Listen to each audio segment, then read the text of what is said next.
Buenos días, Jovan. Buenos días, Fran. Buenos días, Jesús. Les acabo de mandar por el chat el link para que por favor registren su asistencia.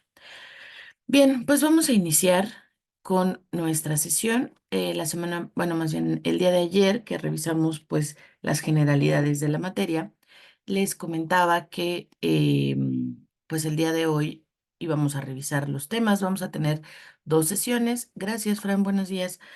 Vamos a tener dos sesiones, una sesión en la que revisaremos los temas, es la sesión Cuenta conmigo, y una segunda sesión que pues ya verá los temas más específicos del, de dudas, preguntas que tengan ya en la elaboración de los documentos. La sesión avanza, pues está pensada para aquellos alumnos que no pudieron entrar a la primera sesión y pues requieren este el ajuste o el repaso de cierta información para poder realizar sus trabajos. Entonces, todavía no me confirman los horarios para nuestras sesiones. Entonces, yo calculo que será el día martes por la tarde, tal vez a las 6:30 de la tarde, pero pues todavía no me lo confirman.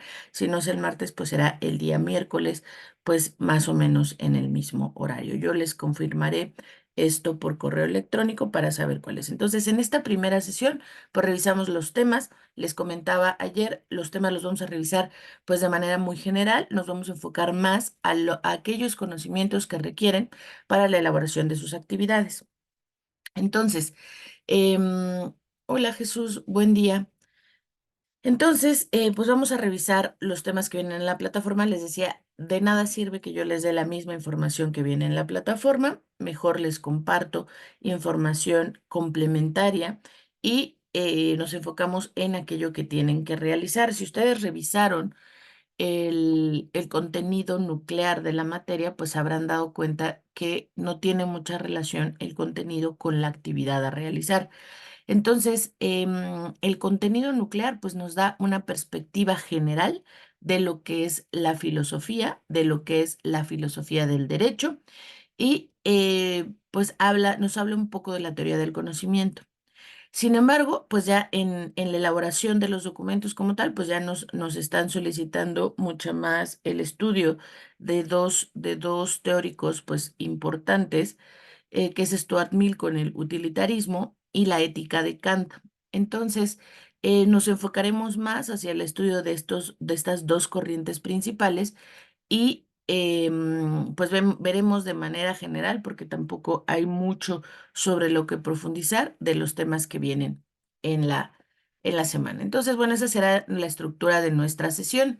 La finalidad de esta sesión, pues, es la presentación de los temas de la unidad uno y de las actividades a realizar durante el módulo, así como algunas sugerencias para la realización de las actividades. Los temas que se nos establecen en la plataforma, pues es la definición tanto de conocimiento como de filosofía, la clasificación del conocimiento, la justificación del por qué estamos estudiando filosofía, el objeto y la actualidad, cómo se ve hoy en día la filosofía. En cuanto a la definición, nos dice que la palabra conocimiento deriva del griego gnosis, que se traduce como al conocimiento como constitutivo de la máxima cartesiana. Cogito ergo sum. Quiere decir, pienso, luego existo. Aunque dice, bueno, realmente no se debe interpretar de esa manera, que así nosotros lo interpretamos, pienso, luego existo, sino más bien debe ser considerada como conozco, entonces soy. Realmente esto es cierto, no dijo pienso, luego existo, dijo dudo de todo, entonces esa duda me hace existir. El que nosotros dudemos de todas las cosas que conocemos es lo que nos permite saber que somos reales, saber que tenemos existencia en este mundo, seguir sin cuestionarnos, seguir lo que los demás dictan para nosotros nos convierte en autómatas, no nos hace seres racionales, simplemente actuamos porque pues vamos en una carrera en donde pues, simplemente no podemos parar y seguimos corriendo, pero realmente no es una cuestión racional, no es una cuestión en donde yo me dé cuenta, en donde yo haga consciente esta situación. Entonces, por eso dice, pienso, luego existo o conozco, entonces soy, quiere decir que el plantearme estas dudas es lo que permite mi existencia y eso es lo que va a hacer la filosofía, hacernos estos cuestionamientos, preguntarnos estas cosas. Entonces, esa es la definición de conocimiento. Mientras que la palabra filosofía, pues ya lo veíamos ayer, deriva de las raíces griegas filos y sofía, que se traducen como amor o pasión o entrega al saber, de tal forma que puede ser interpretada como amor a la sabiduría. Entonces, el estudiante de filosofía, pues lo que va a hacer es tener una actitud frente al conocimiento a través de la sabiduría. Entonces, normalmente cuando nosotros pensamos en filosofía, pensamos en derecho, decimos, bueno, y es una ciencia o no es una ciencia, porque esa es otra de las preguntas que vienen en la plataforma. El derecho, pues, pensamos en matemáticas y claro que pensamos que es una ciencia. Pensamos en física y pensamos claro que es una ciencia. ¿Y por qué es una ciencia la física y por qué es una ciencia las matemáticas? Decimos, bueno, pues porque pueden ser demostradas. Si yo hago un cálculo matemático y alguien más y obtengo un resultado, pues alguien más puede hacer el cálculo y confirmar si mi resultado es válido o no. Entonces tiene un principio de prueba, de determinar que efectivamente es válido eso que estoy diciendo. Pero en las ciencias sociales no tenemos un método de prueba. El objeto de estudio es diferente. En las ciencias naturales, el objeto de estudio es la naturaleza. Por lo tanto, pueden ser comprobables. Entonces es muy fácil advertir que esas materias pues son ciencia. Sin embargo, en el caso de las materias de las ciencias sociales, pues es más difícil demostrar que algo es verdadero o no.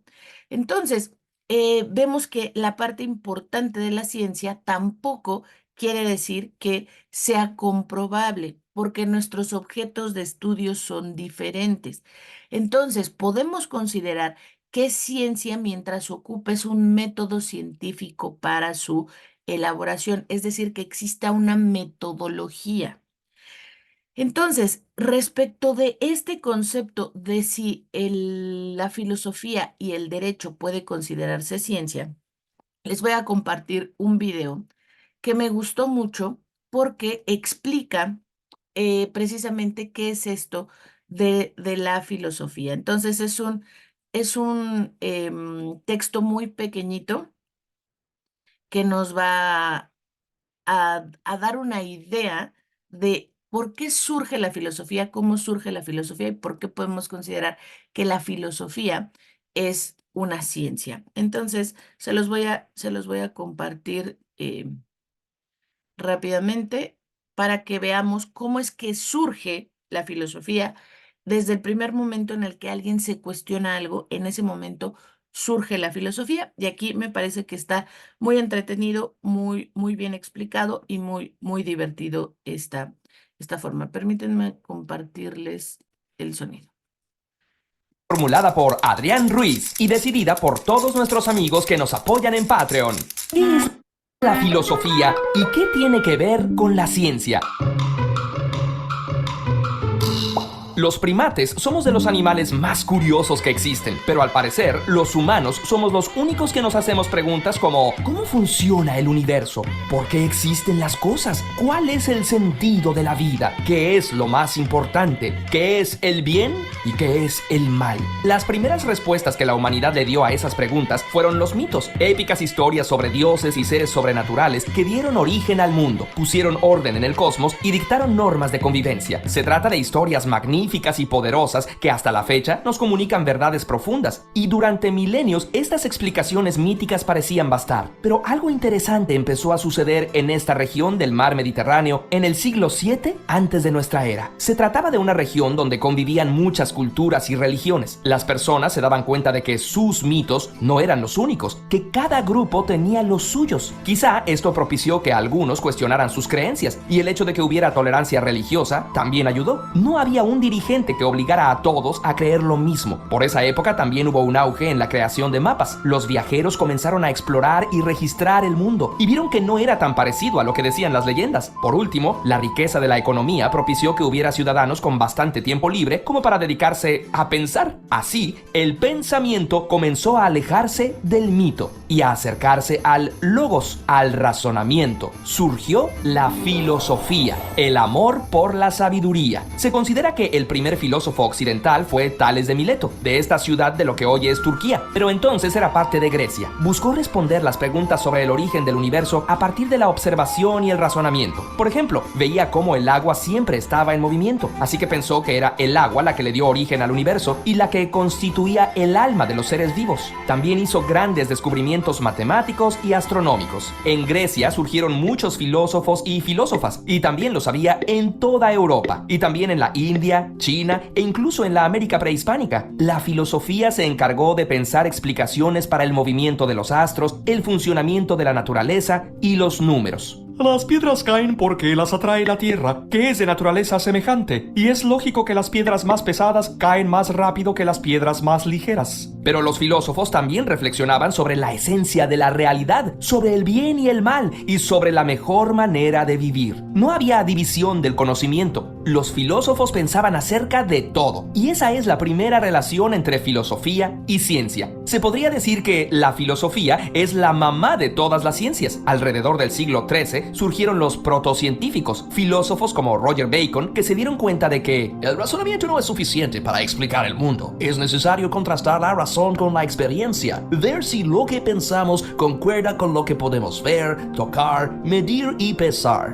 A esta corriente filosófica se le llamó empirismo, y es la que llevó a Galileo Galilei a hacer experimentos para ver si lo que pensaban los antiguos filósofos era cierto. ¡Ah! ¡Aristóteles estaba equivocado! Durante mucho tiempo, a quienes hacían experimentos, tomaban medidas, reflexionaban y elaboraban teorías, no se les llamó científicos, sino filósofos naturales. Incluso Newton en el siglo XVIII era considerado un filósofo natural. Fue hasta el siglo XIX que se empezó a hablar de científicos. Pero no creas que la ciencia reemplazó a la filosofía. Hasta la actualidad, la labor de los filósofos sigue siendo cuestionarlo todo. La ciencia hace preguntas que se responden con información. Preguntas de respuesta cerrada como ¿cuántas estrellas hay en la galaxia? ¿Cómo evolucionan las especies? ¿Cuál es la causa de la calvicie? Por su parte, la filosofía se hace preguntas abiertas que admiten más de una respuesta siempre que estén basadas en el razonamiento, como ¿la libertad existe o es una ilusión? ¿Qué significa ser feliz? ¿Qué se necesita para ser humano? ¿Qué es la justicia? ¿Es posible lograrla? ¿Tiene un propósito el universo, la humanidad, tu propia existencia? Muchos filósofos han creado sistemas de pensamiento buscando dar respuesta a estas preguntas. La filosofía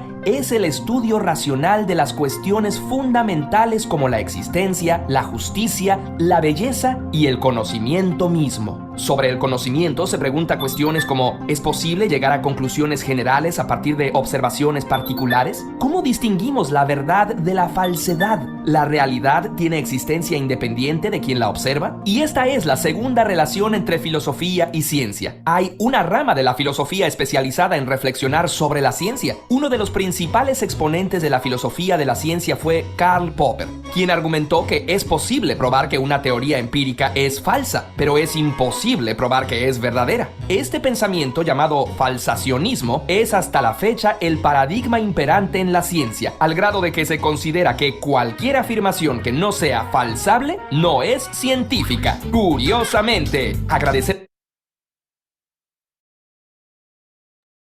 Bien, entonces aquí en este pequeño video les decía, me parece muy interesante ver cómo nos relata cómo surge la relación entre la ciencia y la filosofía. Los primeros filósofos, pues desde hace muchos, muchos siglos, pues empezaron a cuestionar cosas. El hombre, la naturaleza del hombre, siempre ha sido cuestionarse y buscar respuestas.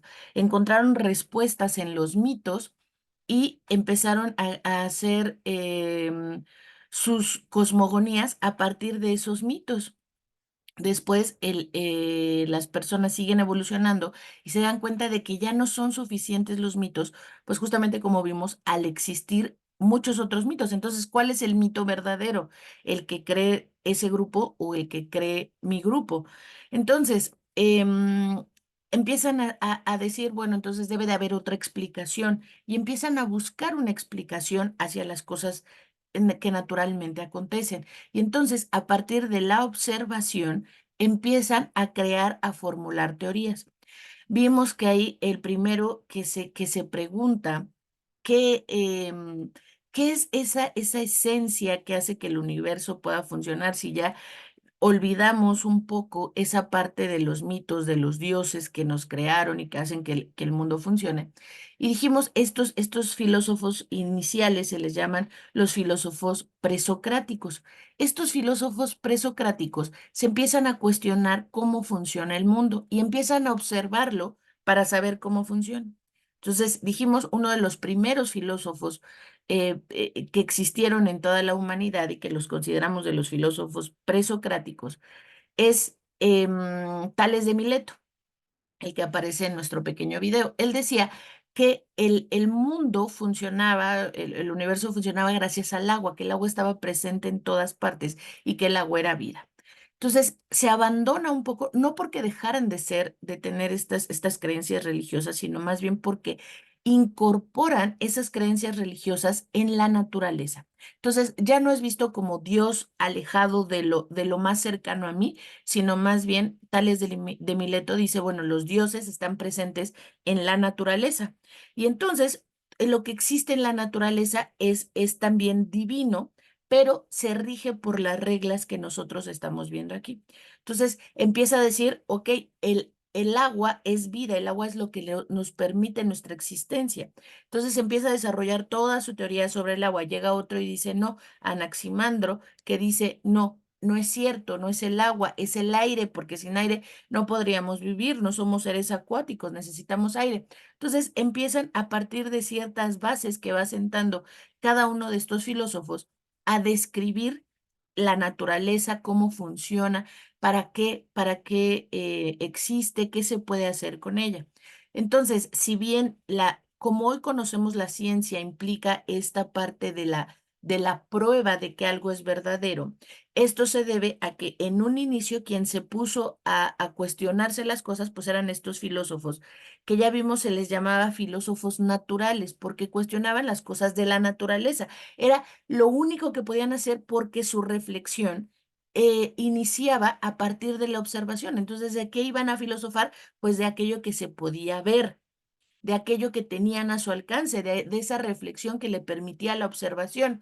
Después empieza a ser más complejo y entonces llegamos a la parte de la filosofía, hablando de la metafísica que hablábamos ayer, de las cuestiones más allá de la física.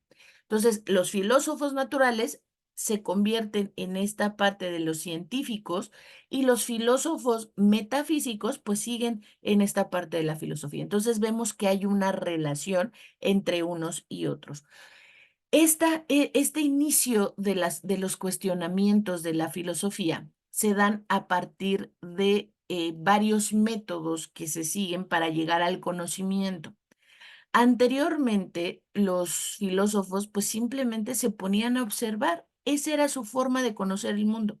¿Cómo funciona? A ver, y esto se repite una y otra vez.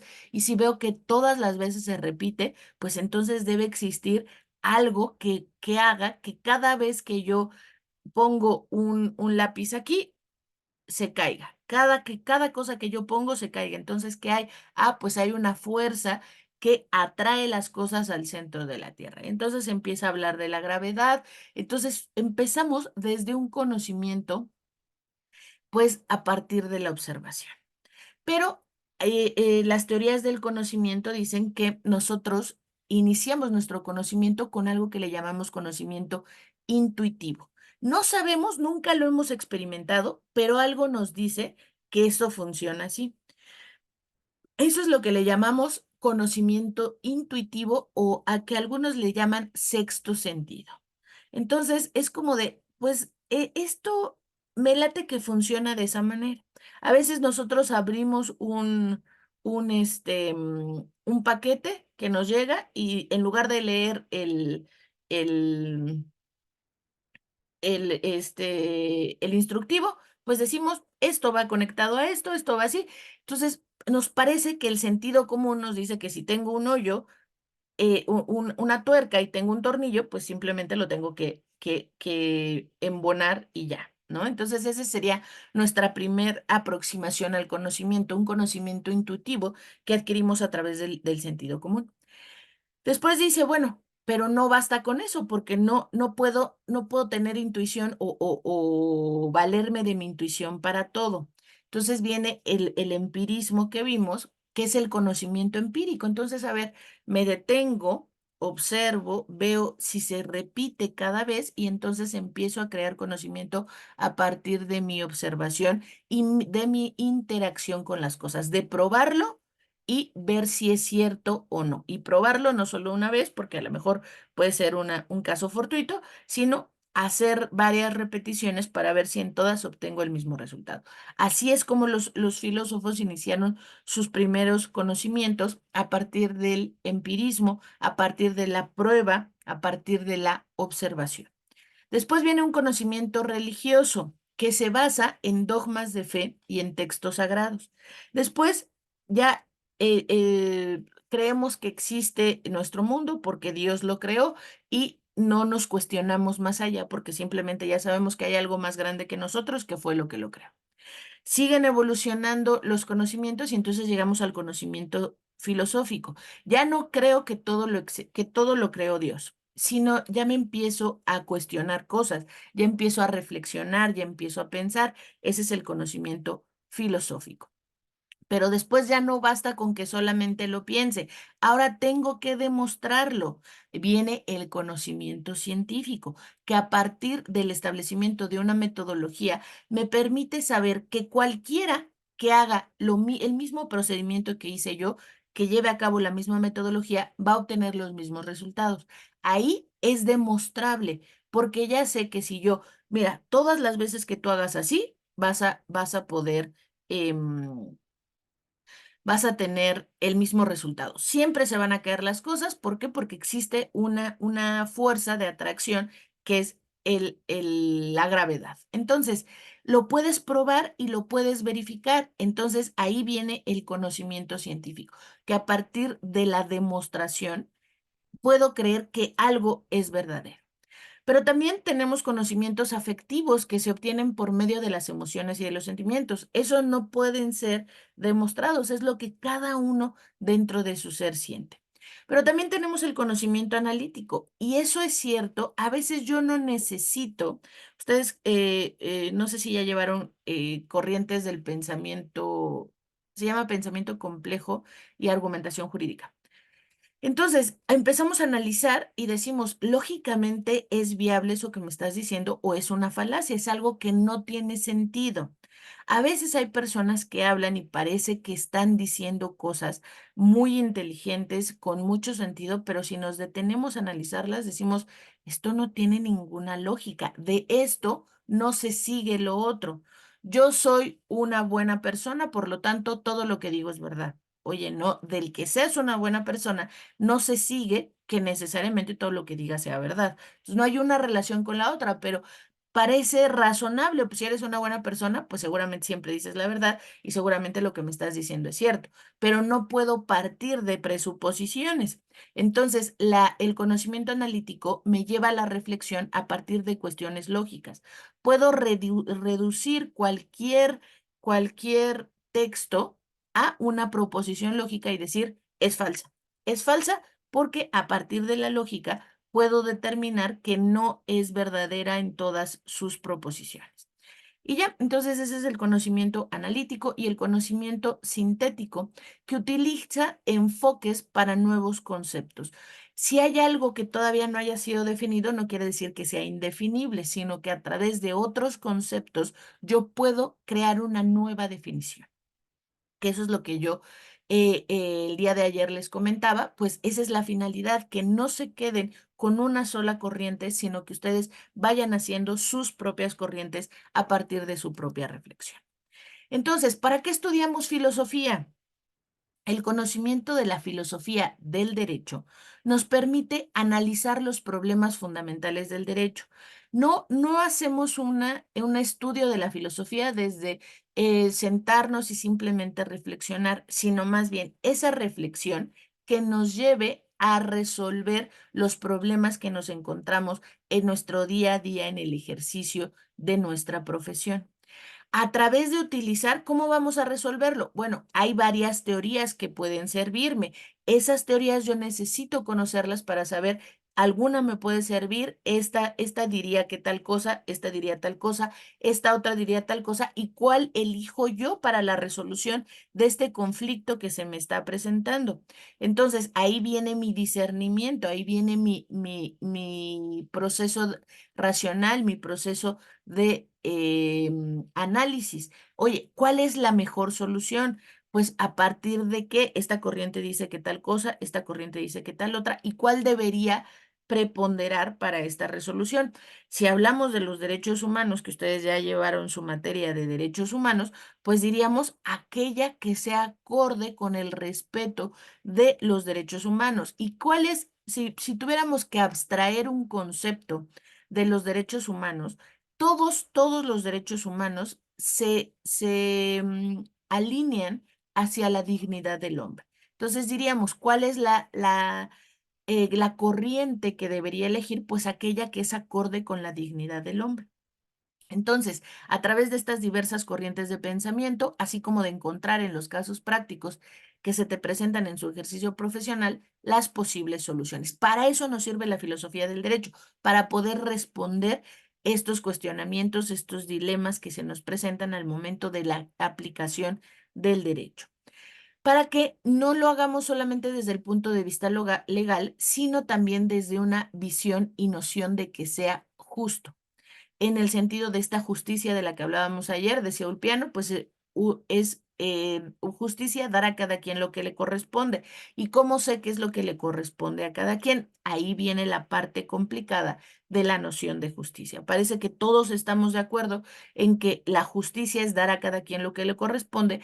Ahora, la parte interesante es determinar qué es lo que le corresponde a cada quien, cómo sé qué es lo que le corresponde a cada quien. Y entonces ahí es cuando comienzan las teorías de eso que le corresponde a cada quien. Entonces, la justificación por la que estamos estudiando filosofía del derecho es para conocer estas corrientes filosóficas que podemos aplicar a los problemas reales que se nos presentan en nuestro ejercicio profesional. El objeto de la filosofía es ayudar a que el abogado no solamente sea un técnico jurídico. Un técnico jurídico es aquel que no reflexiona, sino simplemente si la ley dice tiene que ser A, pues yo aplico A. Piensen en la película de Los Miserables. En Los Miserables, Jean Valjean roba una hogaza de pan. Y esa hogaza de pan es robada para poder alimentar a sus sobrinos. Si no, van a morir de hambre. Entonces, llega Javert y lo castiga y le dice, robaste el pan y no solo, tu problema no solo fue haber robado el pan, sino que además escapaste de la justicia, entonces vas a tener una prisión de 20 años. Oye, porque así lo establece la norma. La norma dice, si robas, tu castigo será este, y además, si huyes de la justicia, tu castigo será este. Si nosotros aplicáramos el derecho como desde el punto de vista técnico, pues simplemente si A, entonces B. Esa es la fórmula de las leyes. Si hiciste esto, entonces te aplico la consecuencia. Bueno, pero la filosofía nos ayuda a analizar un poco más allá del simple si A, entonces B. Un jurista va viendo cuáles son las circunstancias, cómo se va constituyendo ese delito, qué se puede ver, las razones por las que delinquió y demás, y entonces puede aplicar una verdadera justicia. Si nosotros vemos esta interpretación de Javert, él estaba cumpliendo con su obligación. El derecho decía que tenía que actuar de esa manera. Él está siendo un técnico jurídico que solamente aplica el derecho tal cual es. Nosotros nos queremos convertir en verdaderos juristas que van a analizar los casos concretos y van a llegar a la solución más justa. Entonces, no es lo mismo decir robé un banco para comprarme mi Ferrari a robé una hogaza de pan para darle de comer a mis hijos y que no se pudiera, a mis sobrinos y que no se murieran de hambre. Entonces ahí estamos hablando, hoy en día pues ya existe el robo famélico. Y sabemos que está justificado, pues porque era una extrema necesidad y eso te permitía tu existencia. Pero bueno, en ese entonces, si hubiese sido un verdadero jurista, si hubiese analizado los casos, las objeciones en particular, pues hubiese dicho, no te puedo castigar, eres inimputable porque lo hiciste por un bien mayor que aparte ni siquiera era tuyo, ni siquiera era propio, sino era de un otro. Entonces, esta materia nos va a permitir justamente no convertirnos simplemente en un técnico jurídico, en alguien que aplica la norma porque sí, sino en alguien que reflexiona y trata de buscar la solución más justa a ese cuestionamiento. Esa es la razón por la que nosotros estudiamos filosofía del derecho. Entonces, actualmente la filosofía del derecho es una rama jurídica propia. Mientras que para los filósofos, como nos decía ayer Martina, es una rama de la filosofía del derecho, para nosotros la filosofía del derecho es una rama jurídica. Y lo que va a establecer la filosofía del derecho, pues son cuestiones más relacionadas con, les decía, los valores del derecho, la parte de la justicia va a ser primordial en el estudio de la filosofía del derecho. Vamos a buscar cómo lograr esa justicia, cuáles son los elementos que debemos integrar. Entonces, debido a que el conocimiento filosófico se puede entender como la aspiración por estudiar y encontrar categorías universales y abstractas, en la filosofía del derecho se puede atender al estudio completo del fenómeno jurídico en la sociedad de forma abstracta. ¿Qué voy a querer, qué voy a estudiar? Voy a estudiar esos valores universales que deben estar presentes en el derecho y que yo debo tener en consideración al momento de estar resolviendo un caso en particular, que se respeten esos valores universales, esos derechos fundamentales que tiene el individuo. Entonces, la filosofía del derecho va a estudiar las cosmovisiones de lo jurídico, con lo que intenta dar una visión global del fenómeno jurídico, incluyendo muchos aspectos, cómo es el derecho, qué debería ser el derecho, cómo es el derecho, qué es esto. Entonces, recuerden, la diferencia que nos marca el programa de la plataforma nos dice, una cosa es lo que es el derecho no es ciencia. El derecho es el objeto de estudio de la ciencia jurídica. Ya vimos si es ciencia porque ya vimos cuál es la relación entre la filosofía y la ciencia, cómo surge, de dónde emana y demás. Entonces, recuerden, el derecho como tal es el producto del quehacer de la ciencia jurídica. La ciencia jurídica es ciencia porque implica el reconocimiento de metodologías, procedimientos y demás que implican la creación del derecho. El derecho como tal no es ciencia, es el producto del quehacer de la ciencia jurídica. Entonces, creo que en la plataforma no está no queda tan claro de esa manera y entonces uno dice, bueno, entonces, ¿por qué el derecho es ciencia? No, porque el derecho no es ciencia. La ciencia es la ciencia jurídica. El derecho es el producto que surge de la aplicación de esa metodología científica en el derecho. No hay un único método científico en el derecho.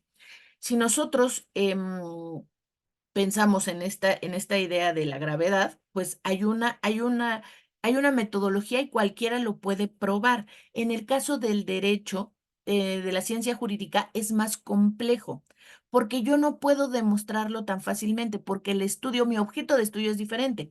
En las ciencias naturales, mi objeto de estudio es la naturaleza, mientras que en las ciencias sociales, mi objeto de estudio es el hombre. Entonces, no puedo controlar tantas variables como en la naturaleza que sé que se replican habitualmente. Entonces, el objeto de estudio de las ciencias sociales es el hombre mismo. Entonces, eso implica que yo no necesariamente voy a tener una demostración tal cual. Sí puede ser que en muchas ocasiones pueda establecer patrones de comportamiento y con base en ello desarrollar mis teorías, pero no necesariamente tiene que ser de esta manera.